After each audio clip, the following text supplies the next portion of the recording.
Hi guys, welcome back to Fit Foods with me, Rob Richards, here on Process TV. Now, if you're wondering where I am, I've come to Big Bear Mountain in Southern California, some 8,000 feet above sea level. That's over a mile high. This is where many top athletes, boxers, and even the occasional fitness model come to get their higher altitude training in. I've spent the past week snowboarding, running in the hills, and getting my high intensity training up in the mountains. So I thought, what better way than to focus today's show on meals for the athlete. In fact, not just one meal, but three.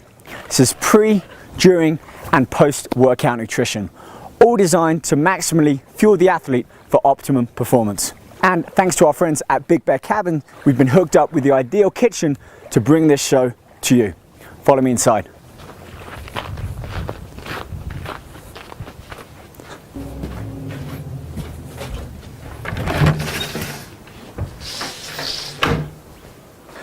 Now, seeing as though we're up in the mountains and away from the usual kitchen back in LA, I'm going to add a slight twist to the show, and that's start off with all the ingredients out in front and pretty much mix and match them according to the meals that we're going to make. So just to give you heads up, we have some beef here, some herbs, a selection of 3 different root vegetables, butternut squash, sweet potato, and yam, and I'll explain the differences later on. We have some dark chocolate, some organic trail mix, red peppers, organic dried apricots, sliced green beans, banana, mushrooms, asparagus, a lemon, brown rice, some fresh Alaskan filet, and some sliced red onions. So these are our main ingredients.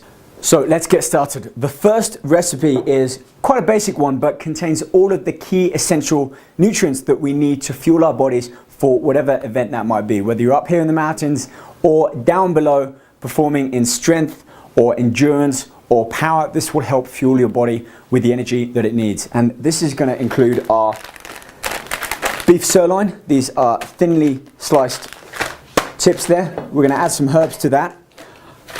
Mix in my brown rice so that can go together, and then for the veg we're going to bring in the red peppers, the green beans, and the onions.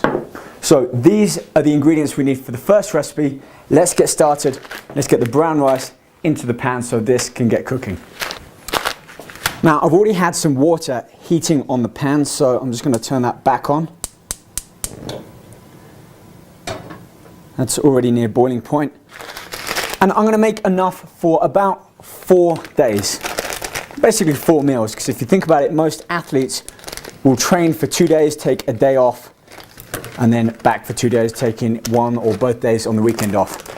So we're up here in the mountains. This is pretty much just measuring as we see, kind of eyeballing. So I'm going to pour in, you see this bag, about 1/4 of this bag. So it'll provide us with about 40-50 grams of complex carbohydrates that will give us a good 2 to 3 hours of sustained energy. And this meal should be eaten about 90 minutes before we start whatever activity that it is that we're doing. So I'm going to add a little bit of salt in there, just normal table salt there, and leave that in an open pan. As soon as it starts to boil, I'm going to turn that heat right down to a low heat and let it simmer for about 20-30 minutes. I still want it quite hard, depending how soft or hard you like the rice. But while that's getting started, let's move on to the beef. Now, I always say whenever it comes to meat, fish, poultry, buy fresh. So I picked this up from the local meat market. Open it up here. Altogether, these 2 slices will give me, again eyeballing it, will give me around about 50 grams of protein. So for each meal, remember that's 4 meals, I'm getting about just under 20 grams of protein, which combined with the brown rice and the vegetables is fine, because remember I'm having 3 meals all in the time frame of about 4 hours. So I don't need to be overloading my body. What I'll do is spread these out. And then I've got a selection of herbs here, herbs and different spices. Again, you've seen us back in the kitchen, we have everything already lined up, but traveling in the mountains, we don't have that luxury. This means we can keep it quick and simple. Okay, first let's put some rosemary on. Meats I like to think of as quite a personal touch, so whatever spices, whatever herbs you like. This is some oregano. I'm going to mix everything up, and finally let's put some thyme leaves on. Right, before we get that in the pan, I actually have some herbs here. You can see how fresh they are. They even have the roots in. I'm going to use these to add a bit of flavor onto our steak. I'm not actually going to eat these. Just going to rub them into the meat. Ideally, if you're marinating a meat, you should let it kind of savor in that marinade overnight. So if I was preparing ahead of time, I'd prepare all of the meat, same with the fish, and then put this into a Ziploc bag and keep it in the fridge overnight until it's ready. Right, let's get this over to the pan. The meats, nice big stainless steel frying pan here, really gets some high heats up. Again, I like to barbecue my meats, but pretty cold outside and I want to keep everything in the kitchen. So a medium flame there. This stuff works great. It's basically oil in a can, spray, low-cal spray. Much better than using a non-stick butter. Wait until the pan gets pretty hot so we start to see some steam rising up. While that's happening, as I said, the water's already been pre-boiled, so I'm going to turn that down to a simmer and keep an eye on the rice. So move the pan, spray in. Now our meats won't get stuck. Let's pull the sleeves up for this one. So I'm going to give the meats a bit of a mash up, rub them all together. This is how quick we can get it done. These are thin, so they're going to cook quickly. So I'm going to lay it down, covering as much of that pan surface area as I can. All of those herbs and spices mixed in. Now I'm basically flash frying this. I like to eat my meat kind of a medium rare. So at this temperature, this is about 2/3 of the way from being completely turned up to max. I'm going to cook the meats for about 4 to 5 minutes on each side, flip them over and brown it out for a further 2 or 3 minutes. I mean, this really isn't going to take long to cook. Look how thin that meat, and it's already starting to brown on that one side. So let's leave that to cook and move on to our veg. So on with our veg, we're going to take the red peppers, going to add the green beans, we're going to take the onions over to the stove.